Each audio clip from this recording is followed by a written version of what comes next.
Dear guests, we will start now the one-on-one chat with His Excellency, Mr. Ararат Mիրզոյան, the Ministry of Foreign Affairs of the Republic of Armenia, and Dr. Samir Saran, the President of the Observer Research Foundation. Please.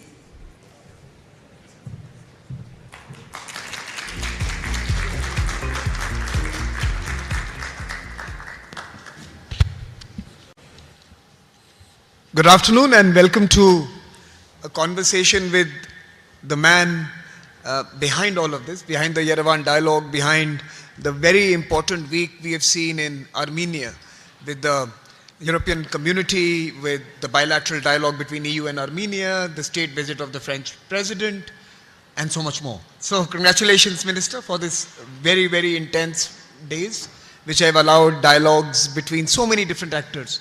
Yerevan dialogue, born 3 years ago, must be giving you immense satisfaction today, Minister. Hello, good afternoon, everyone. Thank you for coming, and dear Samir, dear friend, thank you so much for accepting my proposal, my offer to moderate this, to be the moderator of this conversation. Yes, of course, to see so many leaders in Yerevan, European leaders, members of the European political community, to see so many topics being discussed in frames of European political community summit, but also EU-Armenia summit, which took place first time in history, and also being a participant of President Macron's state visit, and later being a participant of so many interesting discussions happening on this floor. Is very exciting, and frankly we haven't had the time to assess what has happened during last 3-4 days, and also the discussions here within Yerevan Dialogue, but at first glance I can say that yes, we are satisfied. Minister, let me cut straight to some of the key issues that we have been discussing, and I wanted your thoughts. We could benefit from your insights. The first, of course, is that Armenia was seen as a country that was constrained by geography. Over the last 3 years since I have been coming here, under your leadership, the leadership of the Prime Minister of Armenia, we have seen this same geography being turned into a strategic asset, an asset for connectivity, an asset for cooperation, an asset for unleashing the future of, in many ways, the region. How have you been able to convert this geography into a strategic advantage?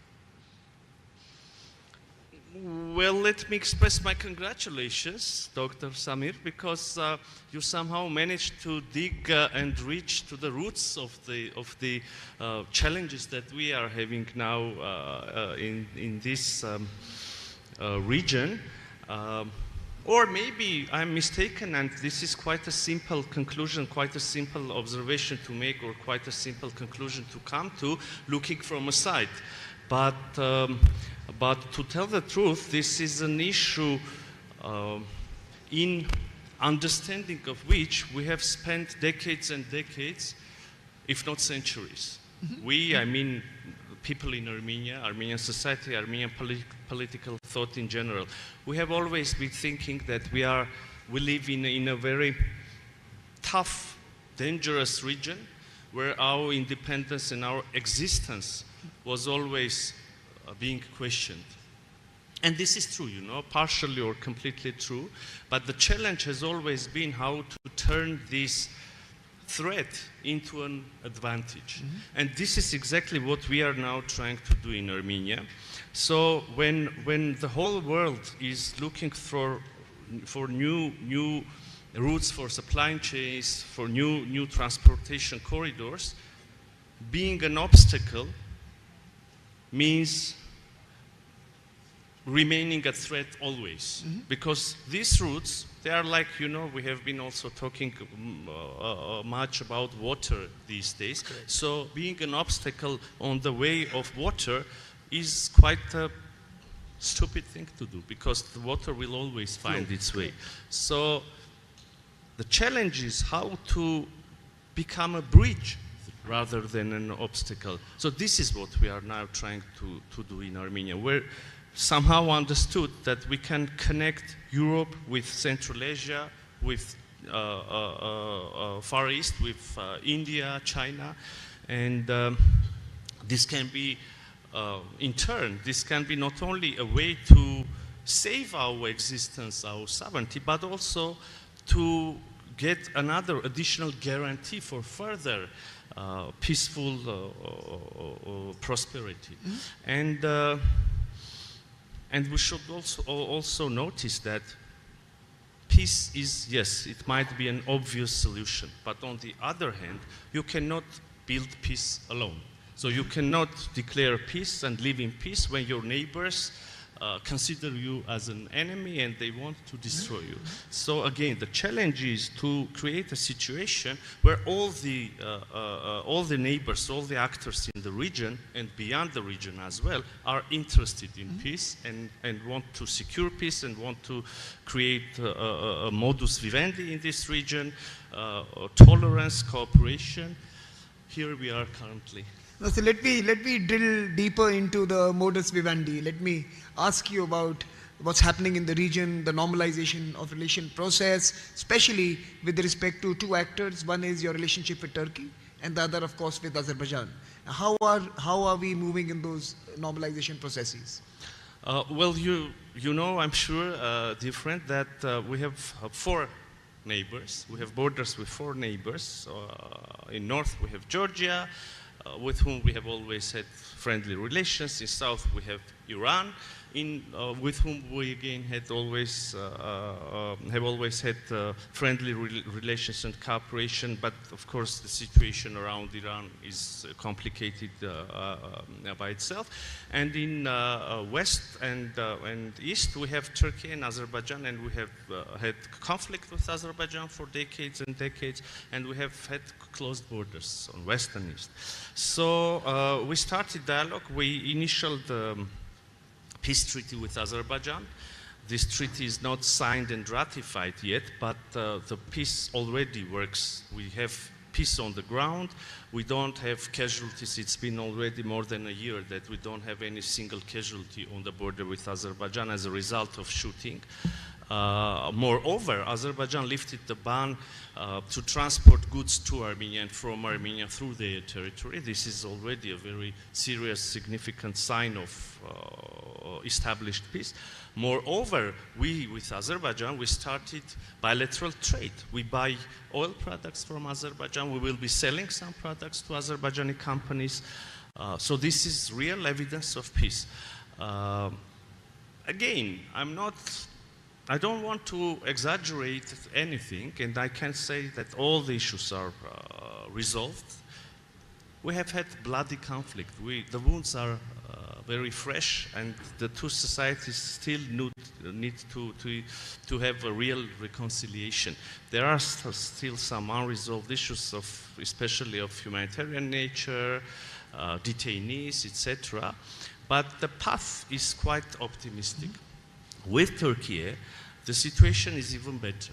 We have wonderful dialogue. We have several instances of cooperation, like we just yesterday, our representatives signed a memorandum on joint restoration of a historic bridge of Ani, which is on the border of Turkey and Armenia. So we have flights. Turkish Airlines again came to be the second air carrier, Turkish air carrier, to organize flights between Armenia and Turkey, and etc., etc. So a week or so ago, the third meeting of a working group took place. Working group which tries to start the relaunch the rail connection between Armenia and Turkey through Gyumri-Kars railway connection. So we do have small or several instances of cooperation, but all in all, the border is still closed. We have expressed bilaterally our readiness to establish diplomatic relations. We have expressed our bilaterally, again, mutually, expressed our readiness to completely open the border. There was an agreement to open the border at first stage for third country nationals and also diplomatic passport holders, I mean Turkish and Armenian citizens.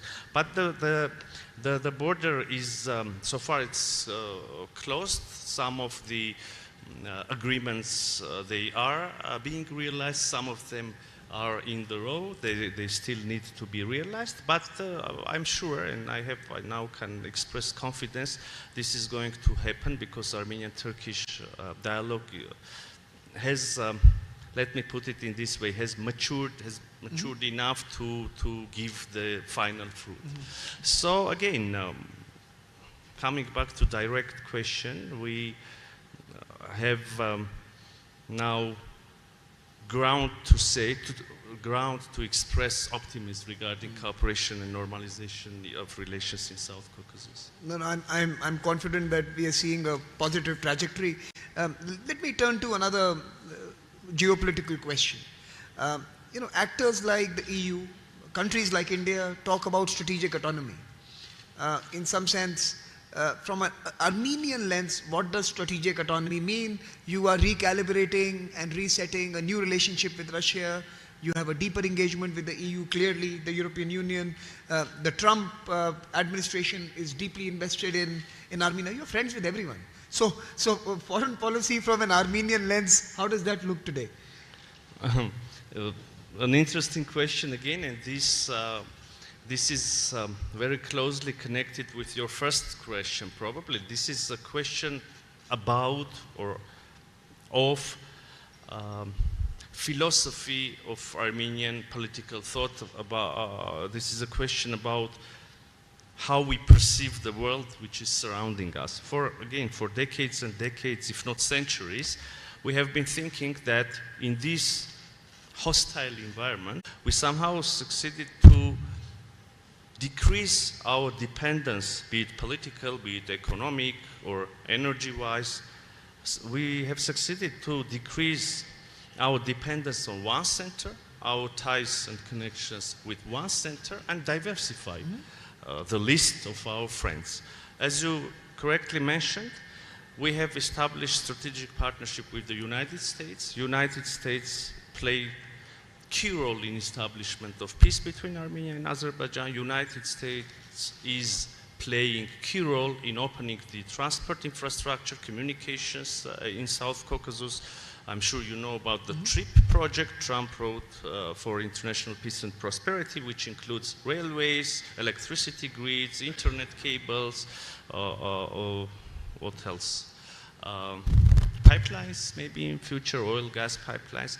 So this is all about connection between Armenia and Azerbaijan, connection between Armenia, Azerbaijan, Turkey, Georgia, and beyond this region as well, Europe, Central Asia, Far East. We established strategic partnership with the European Union. We have very close relations with India, strategic partnership with China, Kazakhstan, and we still keep our strong ties with Russia. But again, the goal is to diversify the sources, but also the markets, the ties in general. This is what we are doing. And to conclude, or to cut the long story short, the expression strategic autonomy, which is very popular in India or elsewhere, we understand in the way of balancing and balanced foreign policy, in diversification of partners, markets. Minister, you mentioned something very interesting. You mentioned foreign policy elite and the wider publics. So I want to ask, I'm going to come to you later, how interested is the common public in Armenia in foreign policy? How much interest there is? How much are you followed, or how many questions do you get from students and young people? How interested? But I'll come to that later. My next question to you is on the diaspora. Again, sometimes my questions may seem a little biased. India has a very large diaspora. Armenia has a very large diaspora. So that's why I'm asking you. they are an asset to foreign policy. And how can they be assets to foreign policy? How important is their thinking when you are making your frameworks in Yerevan these days? How much do you consider their interests as you define your foreign policy? There is an interesting expression which is very frequently used these days describing any relationship, you know. It's complicated. Indeed, we have large Armenian diaspora. They are an asset. They are our compatriots. But also we all should understand that they are citizens of different countries. And their views do not necessarily coincide with their compatriots living somewhere else. For instance, I don't think that Armenians of United Kingdom, Australia, United States coincide with the interests and views of Armenians living in Russia, for instance. And which is more important for us today, these views of diaspora and Armenians do not necessarily coincide with the views and needs and interests of Armenians who are citizens of Republic of Armenia, Armenians who live here, whose homeland is and whose country is Republic of Armenia. And we are having a frank discussion today, so I will be very open. For quite a long time, and we should understand that huge part of diaspora are descendants of survivors of Armenian genocide, for instance. They had to escape, they had to find shelter, a refuge somewhere else, far from this region. So many in diaspora think that they deserve and they want to see a bigger Armenia, a historic Armenia, one which existed, which has had its glorious past, rich history, but which is a dream now. It's not the real Armenia. We in Republic of Armenia, we live in this concrete region with these concrete neighbors, and we don't want to spend another decade, another century, another millennia to fight with neighbors, to lose more generations on the battlefield, to lose more generations who will be escaping from a battlefield, from a conflict, and finding, I don't know, a solution or a safe harbor somewhere else. So in this sense, views and needs of citizens of Republic of Armenia can differ from those of diaspora in Armenia. This is an interesting issue. This is an issue which we should deeply discuss, deeply understand, and of course find a solution. And I'm pretty much sure that this solution is coming. And I see indications more and more on a daily basis from diaspora and Armenians that they are now starting to understand what this concrete, real Republic of Armenia needs, and we hear more and more supportive voices from diaspora. I think it's always a fine balancing act to engage them on matters which are essential for Armenia. Could be technology, could be infrastructure, investments, private sector, and at the same time have a conversation on how the politics of the future might be different to the land they had imagined in their own stories. But you know, I want to come back to what I had left with you in my previous question. You mentioned the citizens of the Republic of Armenia. How interested are the citizens in foreign policy today? How much interest that the young youth or different diverse demographics show in your work? It can't be more. I mean, almost every single citizen, youngsters, elderly people, everyone is very much engaged in foreign policy currently in Armenia. This is the topic number one, which is being discussed at kitchens, at any gathering, on public level, because you know the challenges, events that took place, the events that have taken place here in Armenia and around Armenia during last 3, 4, 5 years are very crucial. And the path through which we have passed is difficult, but also needs engagement of everyone. So we, the ruling party, for instance, of Republic of Armenia, the current government, led by Prime Minister Pashinyan, proposes a completely different vision, an unusual vision for Armenians, for the Republic of Armenia. So this needs to be adapted, approved by citizens of Armenia. We have had SNAP parliamentary issue to have this mandate 5 years ago. Now we are going to have another election, a regular one in June, early days of June. And you know, the topic number one which is being discussed within this electoral campaign is peace agenda. So all the politicians, all the political parties, all the citizens of Republic of Armenia should make their decision regarding this foreign policy concept that we are suggesting now. You know, in India we have seen that when some issue happens in foreign policy, China, US, neighborhood, Middle East, on Twitter we have so many experts. Everyone has an opinion, but everyone is also an expert. And sometimes it is a fine balance, engaging with the public, but yet having to make decisions which are right for the country. So, you know, there's an expert opinion versus a public opinion. And how do you sometimes balance those two? Well, in Armenia, we have 3 million citizens, and all of them are experts when it comes to COVID, all of them are experts when it comes to foreign policy, all of them are experts for which are the topics that are any single topic, and we have 3 million experts, which is, you know, this is the specifics of 21st century and these social media things. We have, sometimes we can even, it's hard to make any difference between real and online lives, but this is what we have now. On the other hand, this is, you know, this is good. Engagement is always good. This is a sign of direct democracy as well. In ancient times, they had agoras in ancient Greece to gather people and to discuss the issues. Later, we have had referendums and elections. Now we have this social media. So, in some sense, this is also good. On the other hand, there is also objective ground, specifically for Armenia, you know. We are, the motto, the logo.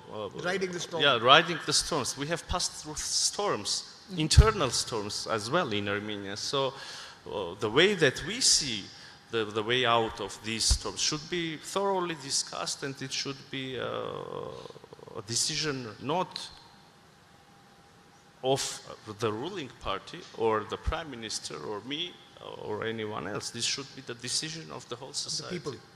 No, wonderful. Look, I'm going to ask one more question to the foreign minister, then I'm going to turn it to you. So you guys can join this conversation. Please be ready with your questions. We'll bring the mic to you.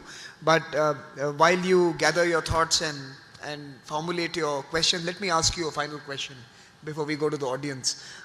You spend your days navigating hard geopolitics. You've had tough 2-3 years when it comes to reinventing, reorganizing, resetting the neighborhood, Armenia's place in the world, in the region.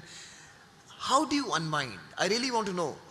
What do you do to look ahead and be positive? Do you read books, a long walk in Yerevan, or do you have a conversation with someone who disagrees? Like, how do you unwind and how do you prepare for the next day when every day is itself a crisis of a new variety in the last so many months? Well, sometimes I had an impression that I'm living in a TV show and part of the answer. But the first place in this answer belongs to the following. The source of ideas, of solutions, are the citizens of Republic of Armenia. We are in constant contact, particularly Prime Minister. We are in constant, very direct contact with our citizens. You know, I mentioned the previous parliamentary elections. At that time, having peace in our mind or intuitively feeling, the necessity of peace, we haven't brought this word to the electoral campaign those days during 5 years ago. But when we started our visits to regions and meetings to the groups of citizens, there was one thing that was like in a way it emerged from these meetings. So citizens, they were approaching us and saying, ensure peace, make peace. We need peace. And it somehow, peace is not the thing that this current government suggests to Armenian society. This is a word we learned and we got the order from the society. This is a mandate given to you by the people. Absolutely. Wonderful. Yeah. But it clearly seems that your unwinding is spending time with the people and with your team in many ways. That is your that is your rejuvenation. I'm going to turn it over to all of you. Please do join us. We can see a hand here. Please, and we can see the lady there. Lots of hands. Do we have some mics here that we can bring to them?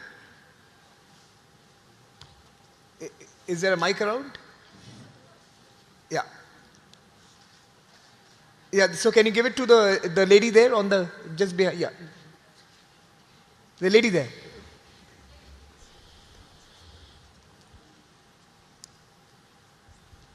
Go ahead. Yes, my name is Randa Ashmewi and I'm a journalist from Egypt. Yesterday, yes, my name is Randa Ashmewi, I'm a journalist from Egypt.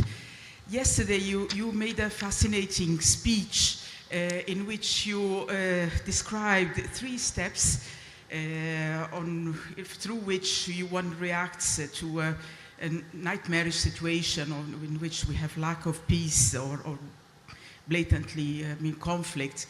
You spoke about first phase dissociation, just sitting, denying, it's almost what I understood to be a state of denial, and then it was started to feel like a victim, or just to see, no, I'm surrendering, I'm just sitting here and just, not much, I hope I understood well. And then the third one was the navigating through the storms.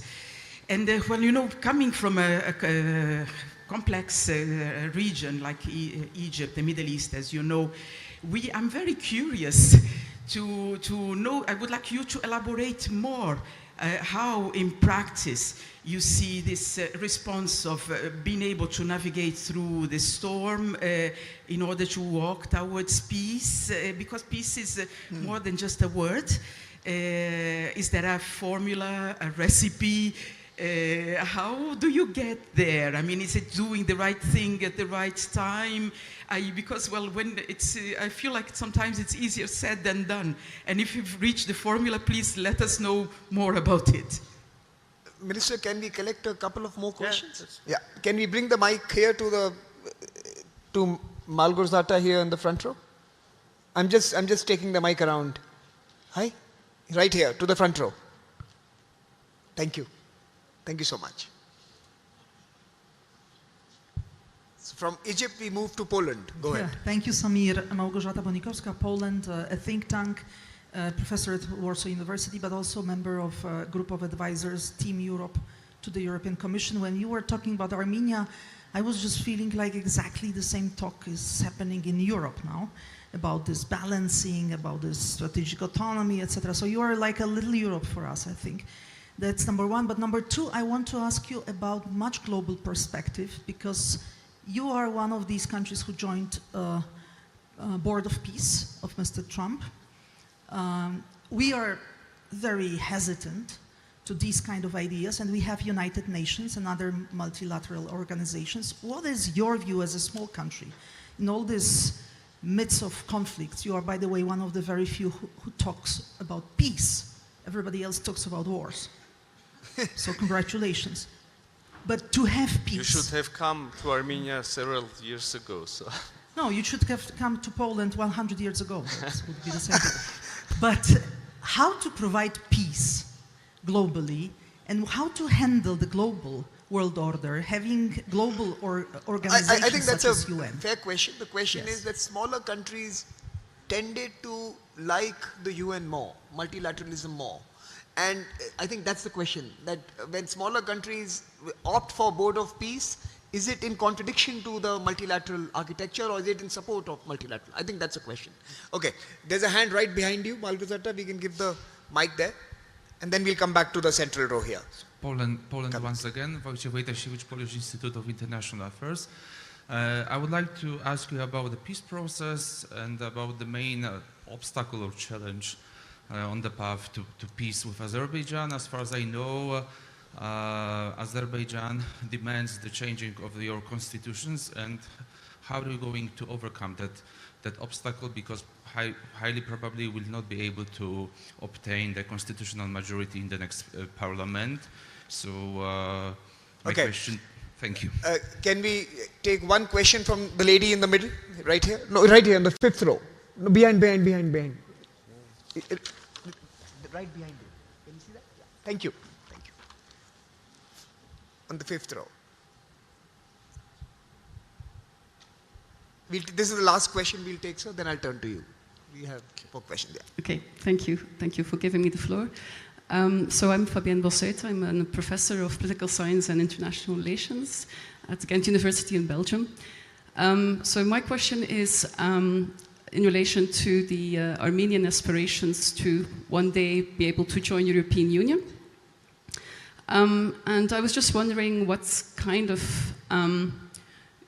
European Union you want to join. Is it more the kind of European Union that people like Viktor Orban have in mind, because he has been very critical of the European Union? He doesn't like that notion of liberal democracy that the European Union stands for, and also the very liberal values that it represents. He sees more future for the European Union in terms of conservative values, Christian values. And so I wonder what kind of European Union the Armenia has in mind when it wants to join the European Union. Thank you. I'll turn it back to you, Minister, with one added question from my side. You know, what you have been doing in this region for the last 5 years, as you mentioned, is actually a case study. Many of us can learn about building peace from you. I think that was the first question from our Egyptian colleague. I hope you are creating a chronicle of everything you're doing so that we can then share it with different parts of the world. I hope, and that's just a question for you. In a sense, are we sharing each other's experiences around peace? Do you think it's time now to wage peace rather than wage war? Do you think we need to create a more organized manner in which we can share our own individual experiences on building peace in our respective regions? I think that's just a question for you. So thank you so much for your words, but I think you're too kind to me.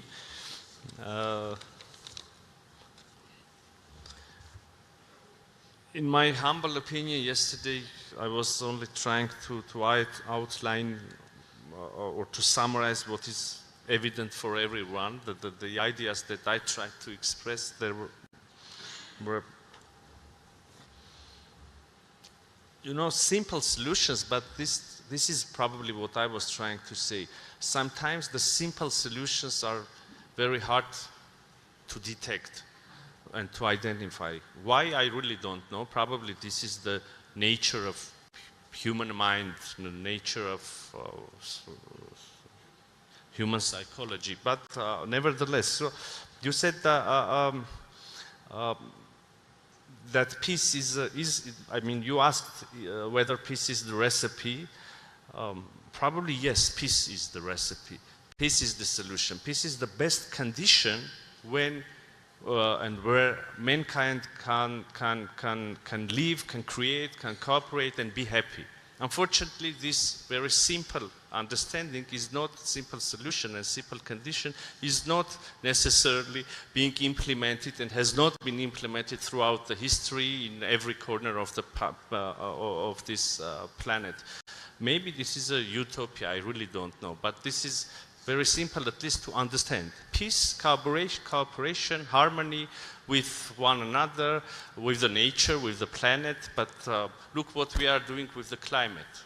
It's not harmony with the planet, right? So I really don't know. This is a question that should be asked to a much smarter person than me, but I don't know why we are making these mistakes repeatedly and then again and again. I don't know. I really don't know why we continuously kill each other. But obviously, peace is the condition where we can live, at least, moreover, live or try to live in happiness and joy. But obviously, peace is the solution. It's really easy to say, as you formulated it. But sometimes in history, in some regions, we have had leadership and courage to understand deeply the situation, to understand deeply the prospects, and to act. So probably understanding and action, proper action, vision and action. And interestingly, this very simple conclusion was not our first choice, and this is also what I yesterday was trying to say. We tried to live in our bubble for several decades, thinking that the crisis we will avoid facing the crisis. Then, when the crisis hit us, when the storms struck us, we tried to act as we were predicted to act. Mm-hmm. And then at some point we understood that this is a way to nowhere. This is a way to complete death when it comes to Republic of Armenia, our statehood, our sovereignty. And then we tried to act in a different way to establish peace and to be open for the region and for the world as well. So I don't know. I was saying this to say that I don't know the answer to your question. I'm so sorry about it. You should find a smarter person to understand the real answer. Europe, yes, indeed, it's been a source of, the history of Europe is a very rich and strong lesson. The nations who are now members of the European Union, they have had their own wars in not that far past. And then you also understood that it's better to cooperate, it's better to, and it's easier and it's more beneficial to live in peace and cooperation. So we have a lot to learn from you, and basically this is what we are trying to do now. But you also, and back then, at some point after the Second World War, we all established the United Nations. We have the Charter, we have some other multilateral institutions. But you know, we should of course remain and we should stick to the regulations that we already have in international relations, the rules, all the charters, all the international law, but also history is developing. And the new situations bring new necessities, and also new situations show the gaps that are being created throughout history. So nothing is eternal, no institution is eternal. And I believe that the United Nations and Security Council has still mission to do. It should remain, it should be there, and all the other institutions and organizations as well. But there was a necessity to have something else, and here is where a Board of Peace was created. President Trump expressed a willingness and leadership and readiness to invest his time and energy and the whole reputation that the United States have to establish peace in some regions. In our case, I know that there are different interpretations of implementation of peace in this context, but in our case, see, it works. We do have peace here, and we are very much interested to exporting this model to other regions as well, if we can. If we can be helpful in this way, why not? So yeah, you spoke about also about the peace process or finalization of peace process between Armenia and Azerbaijan, and you spoke about our constitution. You said that Azerbaijan demands. I would say that there is no such a demand. I would say that in the sense that there is no such a condition, such a demand in the process of negotiations. There is no topic of constitution of Armenia on bilateral agenda of Armenian and Azerbaijani negotiations. But yes, this is their perception. This is what they say. They say, at least this is what I have been hearing continuously, that they are not ready to sign and ratify the peace treaty which we initialed if we do not change the constitution. But we believe the Constitution of Republic of Armenia is the internal issue, internal matter of Republic of Armenia. We will be having most probably a referendum on our constitution, but we are not discussing this issue with international partners. What kind of a what EU? kind of EU we see? We see, and what kind of EU we want to be Join. in. Yeah.